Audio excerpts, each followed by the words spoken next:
はい、どうもです。今回はですね、とんでもないものをね、仕入れております。もう皆さんで見たいと思うんでね、早速開けていきましょう。いきます。オープン。この顔、見覚えがあるんじゃないでしょうか。赤マンボウでございます。ということで、今日はですね、42キロの赤マンボウ。こちらをね、さばいていこうと思います。いや、こんなんどうやって持ち上げればいいんだろう。持つところがないんだよな。あ、いけるかも。カメラマン、一緒に持ちましょう。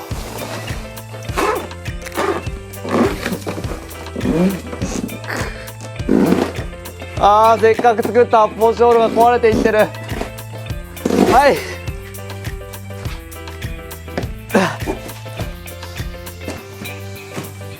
どうした？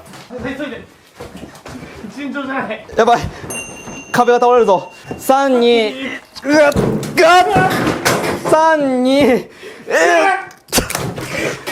はい、ということで久しぶりの赤マンボウ。2年前はですね、もうこんな立派なキッチンはなくてですね、海岸でさばきまして、やっぱ海岸でさばくとね、やっぱ刺身とかね、いろんな料理を味わうことができなくて、もっとちゃんと味わいたいなっていうのをね、ずっと思ってたんで、今回、ようやく楽しめるといった感じでございます。で、そしてですね、今回ですね、もうなんと、42キロあります。今赤マンボウはですね、最大270キロぐらいになるらしいんで、まだまだ大きくはなるんですけども、沖縄の市場で上がるのはですね、80キロぐらいまでらしいんで、結構大きい方です。はい。ということでですね、早速観察していきましょうか。はい、全体はこんな感じですね。赤マンボウって言われるだけあって、いかにもマンボウな見た目しているんですけども、実はですね、赤マンボウ目に属する魚で、リュウグウノツカイとかサケガシラっていう魚にね、近い魚になっております。全然マンボウとはね、遠いんですよ。で、口はですね、こんな感じ。歯がないんで、おそらくね、吸い込めるようなものを食べてて、ちなみにですね、マグロのハエ縄漁にかかるみたいで、魚の肉だったり、イカだったり、小魚、あとは、クラゲとかね、食べてるみたいです。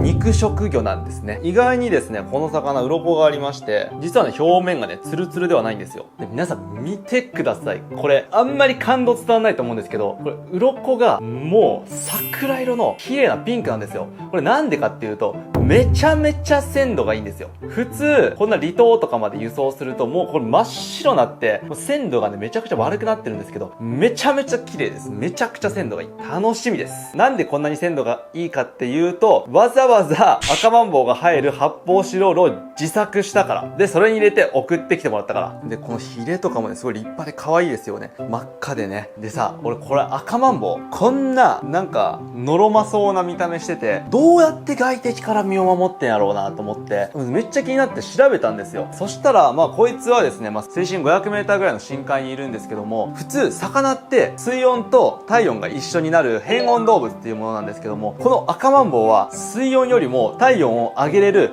温血魚っていう世にも珍しい魚らしいんですよ。すげえと思って。で、それでいて、今から見せるんですけど、全身もう赤い筋肉なんですよ。他の魚よりも体温上げて、ギアを上げた状態で全身筋肉。でもこいつはシンプルに泳ぐのがめちゃくちゃ速いはず。深海の魚なんで泳いでる映像とかはね、おそらくないんですけど、多分ね、それでね、生き残ってるんだと思う。面白くない？はい、僕のね、しょうもない考察は置いときましてですね、早速、さばいていきましょう。さて、それではね、鱗を落としていきましょう。ひっくり返せるかな？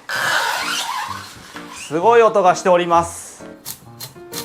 あ、これは、めちゃくちゃ飛ぶタイプの鱗ですね。いいですね。めちゃくちゃ気持ちいい。鮮度がいいんで全然鱗が落ちてないから鱗取りが大変だ。これね見て、桜みたい。本当に夏に咲く桜だよ。チョッパーの映画みたいだね。多分冬島でも赤マンボウをさばけば映画みたいになるよ。花びらだもん。すごい。これは船の上でさばくのが一番いいと思う。家の中でさばくもんではない。皆さん、赤マンボウだけは自宅のキッチンでさばいたらダメです。これはやばい。過去最高に家が汚れてる。桜吹雪や。掃除が楽しみだな、これは。いいぞ、もう汚したならもう汚しきってしまえ。赤マンボウをひっくり返すのに必要な唯一のこと、パワーです。パワーと気合。やばい。あとは魚に抱きつく勇気。くっさ。顔に内臓ついたら目が覚めるね。ああ、よし、やりましょう。反対側。顔に内臓つくの結構渋いな。こんなことならサボらずに床土間打ちしといたらよかったな。きえ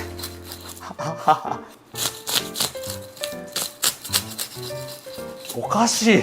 この飛び具合は。やばすぎる。よし、綺麗になったな。家は汚れたが、魚は綺麗になったぞ。大変だ。大惨事だ。大惨事です。ちょっと床だけ掃除しよう。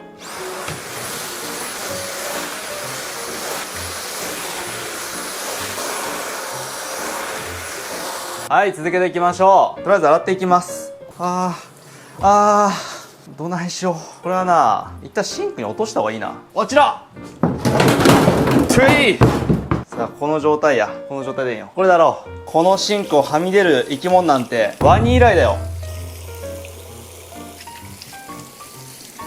はい、それでは、鱗落とし終わりました。ちょっとヒレとか邪魔なんで、一旦ヒレをね、外していきましょうかね。ヒレね。すごい。ヒレの断面ですら脂がすごい。なんかヒレも関節みたいなのがあるんですね。関節みたいなとこ入れたらすぐ外れるわ。結構柔らかい骨の魚なんですね。すぐ外れます。この辺からね、包丁入れて。簡単だ。ヒレがなくなったらまた違った見た目ですね。面白いな、これ。かわいい。で、ここのね、お腹周りなんですけど、ここはね、分厚いクジラみたいな皮があって、そこの皮の脂単体で食べたらどんな味なのかね、今回めっちゃ気になってね、とりあえずここのね、皮をね、外していきましょう。骨がどの辺にあるんだろうな。あ、ここすごい硬い骨ある。あれ硬い。全部硬い。まあいいや。切っていきましょう。よっしゃ、やっていこう。いけるかな。結構ね、難しいんですよ。変な行動してるんだよね、赤マンボウは。どっから包丁入れよっかな。もうここでいこう。ここで。うわ、入りやすいな、包丁。なんかね、骨があるんですよね。あんまり行き過ぎると。で、ここもね、すごい硬い骨があるんで、この辺かな？もうちょっと内側だったかも。ほら、見てください、これ。皮ですよ、皮。あれ？薄いな。こんなもんだったっけ？ちょっとね、2年前の記憶を頼りにやってるんで、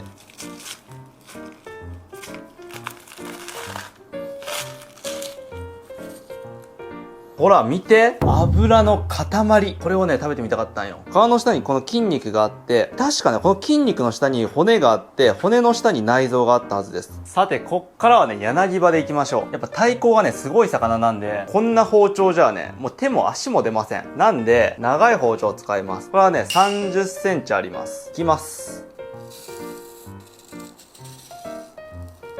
オッケー。あんまりね、柳刃でおろすことないんで、ちょっと新鮮ですね。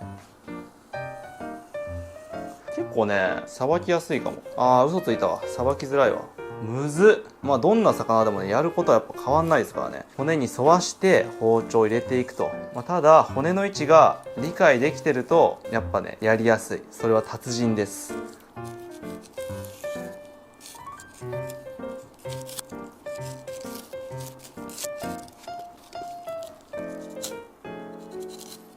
オッケー。とんでもねえな、これ。すごいわ。はい、これでね、半身がおろし終わりました。じゃあ、背中の身、いってみましょう。よいしょ。よいしょ。はい、そしたら背中側の身いきましょうね。鎌がここなんですけど、鎌までがほんまにでかい。体の半分ぐらいありますね。割とぶどまりは悪い魚ですね。どこぐらいがいいんだろう。こんぐらいかな。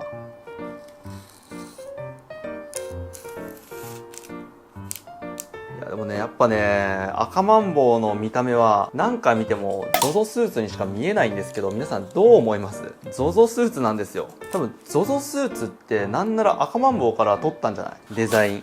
その説すらあるよ。身が硬いんで、背骨に当たってるんじゃないかなっていうのを感じさせるぐらい硬いんですよ。だからすごくやりづらいです。重くて動かんな、もう。反対側から行きましょう。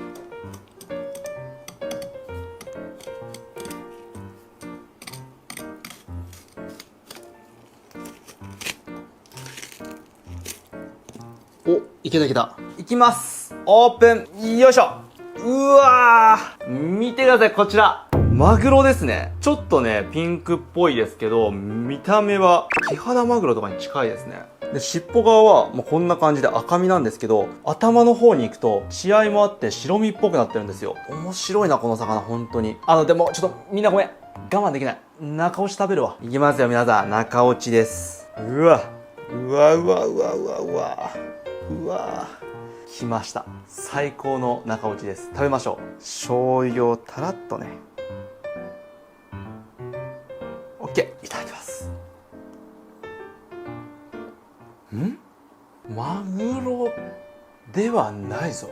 わからん。これ何これ。何の味これ。マグロとイカの中間みたいな味がする。なんやこれ。ちょっとカメラマンの感想も聞いてみていい？これ謎すぎるわ。どう？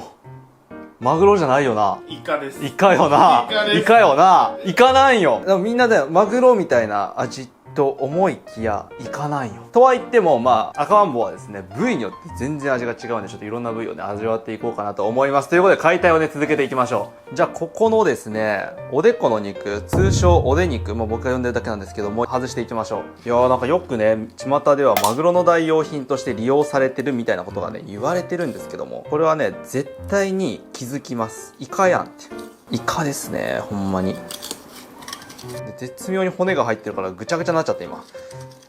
ほら白身、ここおでこ。やっぱねおで肉も結構量あるんでしっかり外しとかないとね。イルカみたいだな、おでこに関しては。はい、こちらがおで肉ですね。ほんとね、白身っぽい感じ。で、こっち側は、なんだろう。すごい繊維質で、ブリとかハマチみたいな密質してますね。全然マグロっぽくないです。で、ここですね、目ん玉。目ん玉もうまそうなんで、目ん玉を取り出しておきましょう。目ん玉取り出したことないから割らないように気をつけてやります。割ったら泣いちゃう。でもうまくいってる。こんなでかい目ん玉さ、絶対食べなきゃ損だもんね。結構深くまで入れるもんなんですね。よし取れた。はい、赤まんの目ん玉でございます。これは煮付けにして食べましょう。おっきい。名前ど忘れしちゃった。目の筋肉とかもねめちゃくちゃ大きいよ。これ目動かす筋肉ね。これはうまいはずで、ラストね、ここの何の肉かわかんないんですけど、骨の外側にあるんで内臓を守る筋肉でないっていうことだけは確かなんですけど、何の筋肉なんでしょうね。どこを動かす筋肉なのか非常に謎ではありますが、外していきましょう。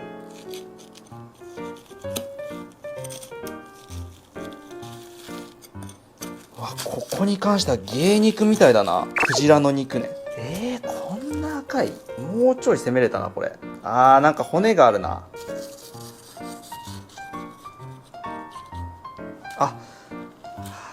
ちょっと失敗しちゃっ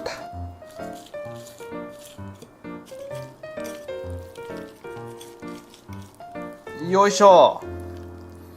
ドーン。待って、ここ芸肉みたい。食べてみたい。刺身で食べよう。薄く切って、うわこれどんな味なんこれ。ちょっとめちゃくちゃ気になる。いい香り。生臭い。だがこれはちょっと俺食わなきゃダメだ。ワンチャン吐き出しちゃうんじゃないかっていうぐらいちょっと生臭いんですけど、でも食べてみたい。鮮度がいいから今回は。こんな鮮度のいい赤マンボウを食えることなんてもう多分ないから。さっきの部位と全然違う。なかなかに血生臭くて動物の刺身を食べてるような、そんな感じですね。クジラに近いかって言われたら近くもないけど、魚介類で言えばクジラが一番近いかも。めちゃめちゃ面白いじゃん。イカの味とクジラの味が同時で食べれるからね。すごいわこれ。さてこちら半身をねおろし終わったんで、反対側やっていきましょう。反対側はもうなんかサクッとやっちゃいましょう。もうここまで来たら軽いっすね。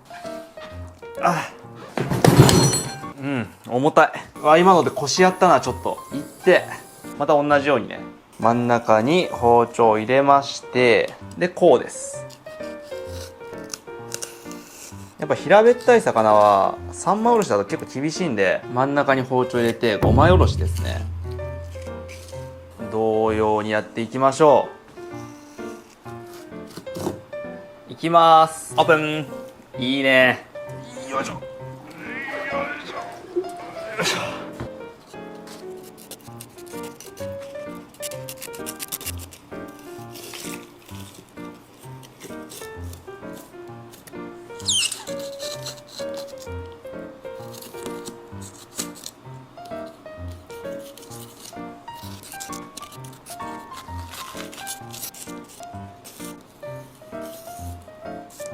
いやー、赤マンボウもね、1回目だと絶望的に難しいなって思ったんですけど、2回目だとなんとなくわかりますね。で、2年経っても意外と覚えてるもんですね。ああ、ちょっと切り開く部位が狭かったですね。ここはね、ちょっと難しいかも。この切り開く部位を覚えなきゃいけない。どこまでかっていうの。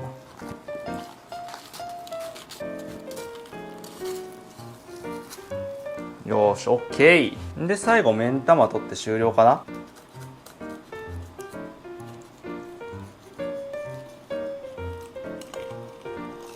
よし。はい、それではですね、解体が終わりました。じゃあラストね、内臓を見てみますか。すごい硬い骨に守られててめんどくさいんで、少しだけ見せましょう。じゃあ開いていきます。レバーでいくか。めっちゃ血出てくるんですよね。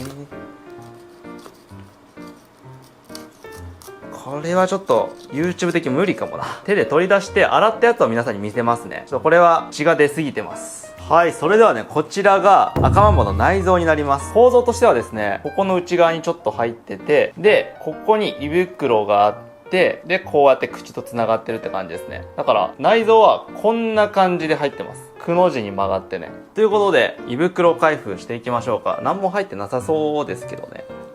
うわ、うわ、うわ、出た。見てください、皆さん。こちら人間が捨てたものですよ。皆さん、ペットボトルのキャップです。かわいそうにペットボトルのキャップ食べちゃって。初めて見たな、こんなちゃんとゴミが入ってる魚。ゴミ食べてますね。で、これもう何かわかんないですね。おそらくもうドロドロに溶けちゃってますけど、小魚の骨がありますね。やっぱ小魚食べてますね。肉食の魚なんでしょうね、やっぱり。で、ここにあるのが肝臓で、まあこれは腸とかがまとまってるところでしょうね。ここにあるちっちゃいの。これ卵ですね、おそらく。キャップ出てきたのびっくり。皆さんゴミ、ちゃんとね、魚食べてるってことが分かりましたね。ペットボトルのキャップも魚食べますから。皆さんね、海に投げないように気をつけてくださいね。はい、ということで、1匹の赤マンボウからですね、こちら、2バット分取れました。まあ、おそらく12キロ、3キロぐらいかな。まあ、42キロから12、3キロなんで、3分の1ぐらいが可食部ってことですね。今日はですね、3品作っていこうかなと思います。赤マンボウの刺身、そして目玉の煮付け、そしてソテー、こちら3品を作っていこうかなと思います。ということで早速調理していきましょう。はい、それではまずは目玉の煮付けから。とりあえず匂いがありそうなんで霜降りからしていきます。お湯を沸かしていきましょう。セット。で、お湯が沸きましたら、目玉をくぐらせていきます。表面だけ茹でることで匂いが取れます。お、ぶね。これにしても見た目はとんでもない料理ですよね。じゃあ霜降りが終わったところでね、煮付けを作っていきましょう。目玉を入れて水を入れます。ほんで生姜。じゃあ火にぶち込みましょう。よいしょ。で着火。もう鍋ねぐちゃぐちゃに曲がってるんで蓋閉まんないんですよ。ああ、買わなきゃ。さてアクが出てきたんで取っていきましょ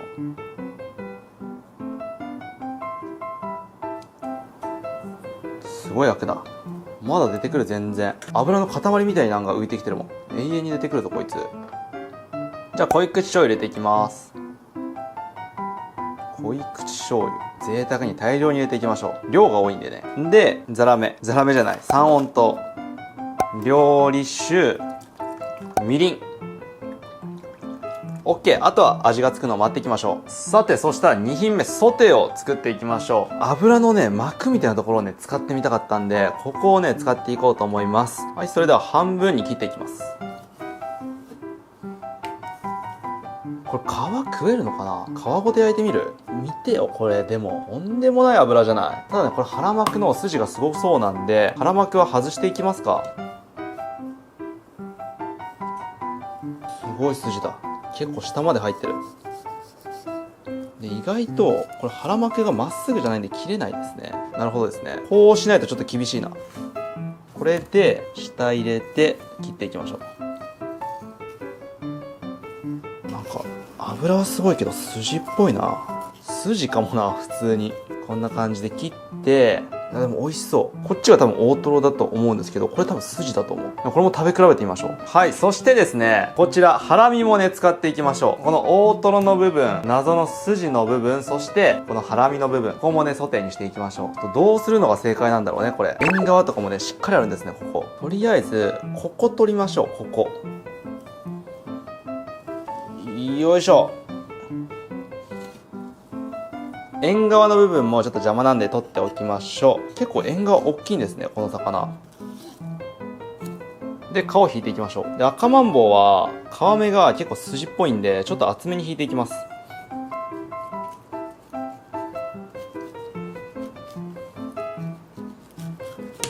はい。こんな感じですかね。ほら、見て、ここ。とんでもねえ筋が入ってるでしょ。こんなん、口にめちゃくちゃ残りますからね。ちょっとここはビビりすぎましたね。で見てください、皆さん。寄生虫が入っております。赤マンボウは寄生虫入ってるんですね。なんかマンボウとかは寄生虫が入ってるっていうのよく聞きますけど、赤マンボウも入ってるんですね。リディモドイドの仲間でしょ。まあ、見た目悪いんですけど、問題なく食べれるんで、気にしなくても大丈夫です。この断面めちゃくちゃ美味しそうだね。そしたらですね、こんな感じでソテー用に切り分けていきましょう。はい、それではですね、塩と胡椒、こちらを振っていきます。まずは塩。もうマグロにしか見えんよね。皮ついてるとゾゾスーツにしか見えんな。ほんで、胡椒。いや、これさすがにでかいか。まともなサイズにしとこう。こんぐらいにしておきましょうね。で、小麦粉をつけていきましょう。じゃあつけていきましょう。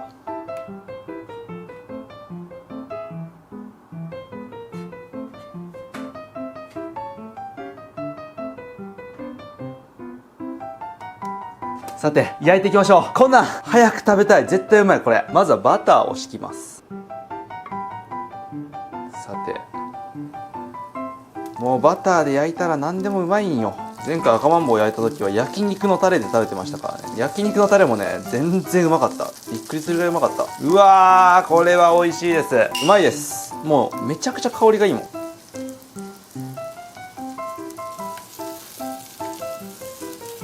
うわー、これはうまいぞ。あー、これは美味しいんじゃ。うわー、いいね。どんどん焼いていこう。いやー、美味しそうやな。ほんまにいいですね。皮も全然食べれそう。剥かなくてよかったじゃん。筋っぽいのかな。はい、それではラスト、お刺身切っていきましょう。ここの部分をね、使っていきましょう。これハラミですね。ハラミを指3本分ぐらいで切っていきましょうか。皮はね、意外と柔らかいんですよ。こんな感じでスッとぬるぬるして持ち上がんないな。スッと切れます。このなんか色が変わってる部分、ここはね、分かれてるんですね。全然違う肉になってます。さて、皮を引いていきましょう。あんま下までやると筋っぽい。あ、ここはあんま筋っぽくなさそうだな。ちょっと皮ギリギリでなるべく引いてみようと思います。いや、筋っぽいな。まあ、いっか、引っちゃえ。よいしょ。やっぱ皮ギリギリで引くとこれ筋が残るんですね。で、結構ね、皮目にリリモドイドが潜伏してますね。見た目が悪いです。まあ、いいでしょう。こいつは食べても大丈夫なんでね、拭いときます。やっぱ夏は寄生虫が多いのかな。さて、切っていきましょう。分厚いね。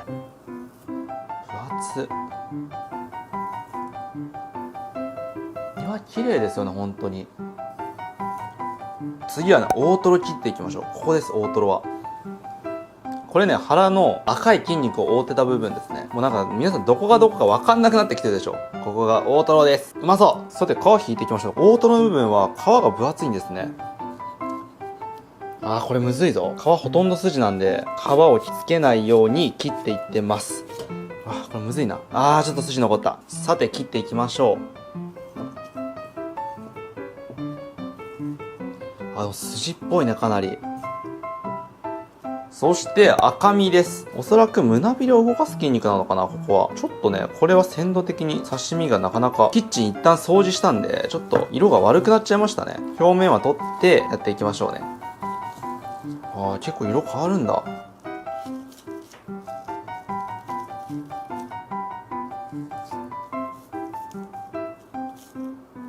この黒いとこ外していきましょう。わあ、でもここはここで美味しそうだな。ザ筋肉って感じだもんね。いいね。おお、マグロの赤身って感じ。ここが一番味濃そうだな。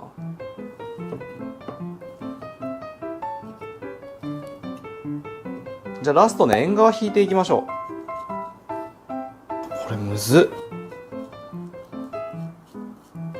っ。うわ、手ギットギトになるこれ。すごい。一番脂乗ってるかも。すごいぞこれ。こんぐらいでね、切っときましょう。ということで、刺身完了。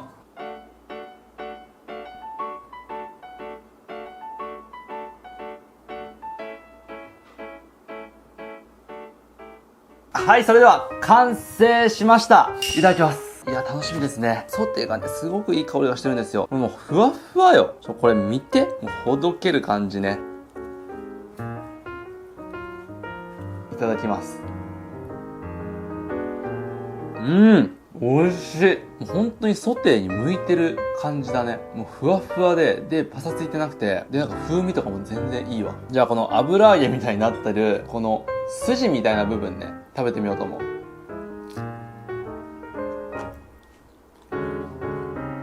うわ全部油や。油純度 100% やな。これしんどいわ。口の中もう全部油になった。じゃあ大トロの部分。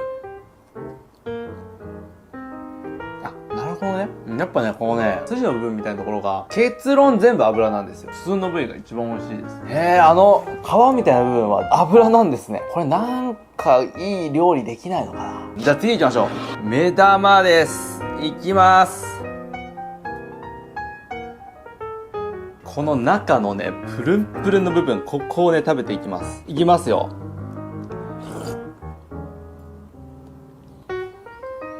うまっ。何やこれ。うわー、美味しい。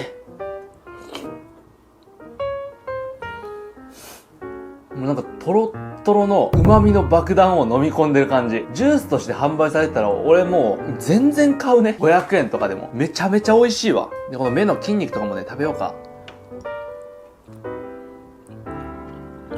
煮付け美味しい。めちゃめちゃ合う。やっぱこのちょっと食感がしっかりある肉が俺好きなのかも。トロットロとかじゃなくって、しっかりね、肉なんですよ。で、臭みもない。うまっ。激うま食材認定。はい、そしたらですね、お待ちかねのお刺身いきますか。今んとこ、煮付けもソテーも抜群にうまかったからね。ちょっと楽しみだわ。はい、まずは、普通の身、薄いところ、いただきます。なんかマグロのネギトロの代用品に使われてたとかで結構有名な魚なんですけども、全然マグロじゃないな。味に関してはマグロの方が100ゼロぐらいでうまいね。どんな感じかって言ったら、味はすごい薄い。旨味とかもほとんどないし、マグロの香りみたいなのもすごく薄い。で、食感はなんかねっとりしてる。口の中に残る感じ。で、食感も全然違う。玉ねぎもね、用意してみたんですよ。後ろにあるね、玉ねぎを巻いて、これで食べてみましょう。これはどうでしょうね。結構ちょうどいいかも。味自体が薄いんで、玉ねぎでちょっと味をプラスしたぐらいが俺的にはちょうどいいですね。はい、そしたら次は赤身を食べていきます。なるほど。さっきよりはマグロっぽい味が増えたんですけども、やっぱりね、味は薄いね。ものすごく薄い。マグロとは全然別物ですね。じゃあ大トロもね、いただきましょう。